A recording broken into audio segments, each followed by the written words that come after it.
Everyone, আমি Stella. আর এখন আমি আমার হেয়ারে একটা অয়েল ম্যাসাজ করব, আর সেটাই ভাবলাম তোমাদের সাথে শেয়ার করি। এই অয়েল ম্যাসাজটা যদি করো তাহলে কিন্তু তোমাদের চুল অনেক বেশি সফট হবে, হেলদি হবে, এবং তোমাদের চুল কিন্তু ঝরাটা অনেকটাই কম হবে। তো যে অয়েলটা আমি তৈরি করছি সেটা কিন্তু খুব ভালো একটা হেয়ার অয়েল, এবং সবার ঘরে এগুলো অ্যাভেলেবেল থাকে। এমন কিছু দিয়ে আমি বানাচ্ছি না যেটা তোমাদের ঘরে অ্যাভেলেবেল থাকে না, সবার ঘরেই মোটামুটি এই জিনিসগুলো অ্যাভেলেবেল থাকে। তো সেরকম মাত্র তিনটে জিনিস দিয়ে আমি হেয়ার অয়েলটা তৈরি করছি, আমার চুলে এখন অ্যাপ্লাই করবো। আর এটা কিন্তু তোমার চুলকে খুব ভালো হেলদি করবে, চুলকে স্ট্রং করবে, এবং তোমাদের চুল ঝরাটা কিন্তু অনেকটাই কম করবে। এটা কিন্তু একদম হোমমেড রেমেডি, যেটা আমি তোমাদের সাথে শেয়ার করছি। তো চলো আর দেরি না করে কিভাবে আমি এই হেয়ার অয়েলটা তৈরি করছি সেটা তোমাদের সাথে শেয়ার করি, এবং কিভাবে আমি অ্যাপ্লাই করব এবং ম্যাসাজ করব সেটাও আমি তোমাদের সাথে শেয়ার করব।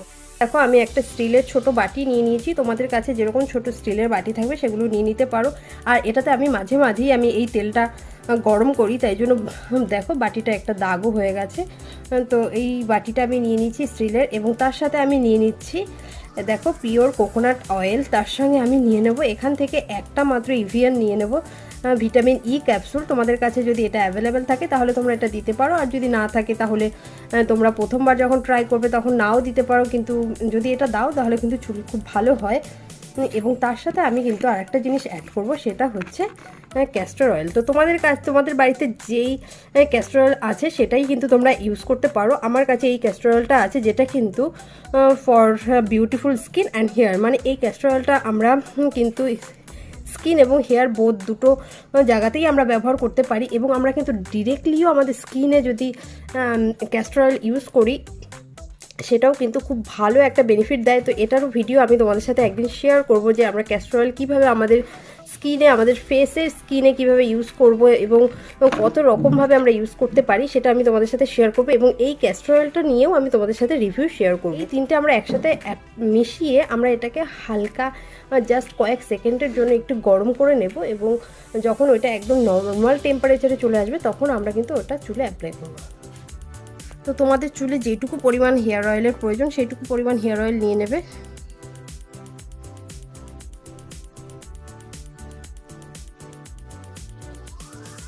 তো আমার চুলে এতটা পরিমাণ হেয়ার অয়েলের প্রয়োজন, তো আমি এতটা পরিমাণ নিয়ে নিলাম।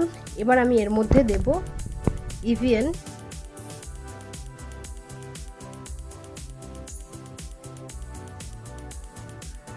এবং এর মধ্যে কিন্তু আমি খুব সামান্য পরিমাণ একটু ক্যাস্টর অয়েল মিক্স করব। আর ক্যাস্টর অয়েলে কিন্তু আমাদের চুল গজাতে হেল্প করে, কিন্তু আমাদের চুলের রিগ্রোথ করতে হেল্প করে। যেই জায়গাগুলোতে আমাদের চুল পড়ে গেছে সেই জায়গাগুলোতে যদি আমরা রেগুলার বেসে ইউজ করি ক্যাস্টর অয়েল, তাহলে কিন্তু আমাদের চুল রিগ্রোথ করবেই। কিন্তু তো ক্যাস্টর অয়েল যেহেতু প্রচণ্ড থিক হয়, তো এটা কিন্তু আমরা খুব বেশি পরিমাণে অ্যাপ্লাই করব না। এটা কিন্তু আমরা এরকম 2-3 ফোঁটা অ্যাপ্লাই করে নেব, মিশিয়ে নেব। এটাকে আমরা জাস্ট হালকা করে একটু গরম করে নেব, জাস্ট কয়েক সেকেন্ড। তেলটাকে তো গরম করে নিয়ে চলে এলাম, এবং এখন এটা কিন্তু একদম নর্মাল টেম্পারেচারে চলে এসে এখন আমি এটা আমার চুলে অ্যাপ্লাই করে নেব। তো এরকমভাবে কিন্তু আমাদেরকে প্রথমে চুলটাকে সেকশন করে নিতে হবে, এবং এখন নিয়ে কটনটাকে তেলের মধ্যে ভিজিয়ে সেটাকে দিয়ে আমাদেরকে চুলে অ্যাপ্লাই করে নিতে হবে। তো এটা আমি তেলটা নিয়ে নিয়েছি। এবার এখানে কিন্তু আমাদেরকে এরকমভাবে স্ক্যাল্পে অ্যাপ্লাই করে নিতে হবে। এরকম করে কিন্তু আমরা সেকশন করে করে পুরো চুলেই অ্যাপ্লাই করে নেব।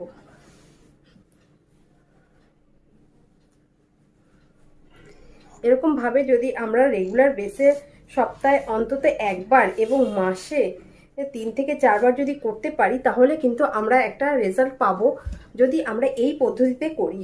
তো আমাদের স্ক্যাল্পের সমস্ত জায়গায় এরকম ফাঁকা করে করে লাগিয়ে নিতে হবে। তো এরকমভাবে আমরা পুরো চুলটায় তেলটা লাগিয়ে নিলাম।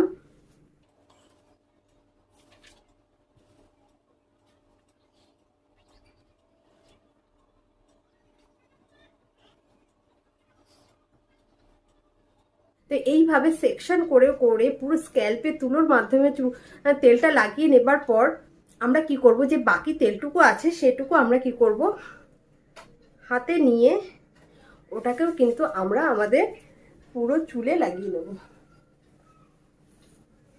এইভাবে কিন্তু আমরা এটাকে পুরো চুলে লাগিয়ে দেবো। আমাদের কিন্তু চুলের এই নিচের এই জায়গাটা কিন্তু প্রচণ্ডই রাফ হয়, এইভাবে অ্যাপ্লাই করি তাহলে কিন্তু আমাদের চুল পড়াও কম হবে এবং আমাদের চুলের একটা গ্রোথ হবে। কিন্তু আমাদের একটা হালকা মাসাজও করে নিতে হবে এবং এই প্রসেসে কিন্তু আমরা আমাদের চুলকে নিজেরাই বাড়িতে ভালোভাবে একটা যত্ন নিতে পারি। তো আমি জানি অনেকের হয়তো সত্যিই টাইম হয়ে ওঠে না এগুলো করার জন্য। আমারও কিন্তু সাধারণত খুব বেশি টাইম হয়ে ওঠে না, কারণ আমার ঘরের সমস্ত কাজ করে এবং বাচ্চাকে সামলে তার পড়াশোনা খাওয়া দাওয়া সমস্ত কিছু সামলে আমারও হয়ে ওঠে না। এবং এখন তোমাদের সামনে আমার এই নতুন ইউটিউব চ্যানেলটা নিয়ে এসেছি, সেটারও অনেক কাজ থাকে, সেটার ভিডিও করা, সেটা এডিটিং করা, কিন্তু আমাদের নিজেদেরকে যত্ন নিতেই হবে, কারণ এখন কিন্তু প্রচণ্ডই সবার হেয়ার ফল হচ্ছে। তো সেদিকে মাথায় রেখে কিন্তু আমাদের হেয়ারটাকে ভালোভাবে একটা যত্ন নিতে হবে। তো সেটাই আমি তোমাদেরকে শেয়ার করলাম যে কিন্তু আমরা চুলটাকে ছেড়ে রাখবো না, ভালো কোনো চিরুনি দিয়ে আঁচড়ে নিয়ে সেটাকে কিন্তু আমরা চুলটাকে বেঁধে রাখারই চেষ্টা করব, কারণ বেঁধে রাখলে কিন্তু চুলের হেয়ার ফলটা কম হয়। তো সেটা আমি আমার হেয়ার কেয়ার যত রেমিডিস আছে সেগুলো তোমাদের সাথে শেয়ার করার চেষ্টা করব, যখনই আমি ইউজ করব সেটাই আমি তোমাদের সামনে তুলে ধরার চেষ্টা করব। তো আই হোপ তোমাদের কারো না কারো এই ভিডিওটা হেল্পফুল লেগেছে। তো যদি হেল্পফুল হয়ে থাকে একটা লাইক করে দিও, এবং এরকম ধরনের ভিডিও পেতে কিন্তু আমার চ্যানেলটাকে অবশ্যই সাবস্ক্রাইব করে রাখতে হবে। সাবস্ক্রাইব করে নোটিফিকেশন বেলটা অন করে রেখো, তাহলে প্রত্যেকটা ভিডিও নোটিফিকেশন তোমাদের কাছে পৌঁছে যাবে। সবাইকে টাটা, গুড নাইট, সবাই খুব ভালো থেকো এবং আবার দেখা হচ্ছে তোমাদের সাথে নেক্সট কোনো ভিডিও নিয়ে। Tata, take care.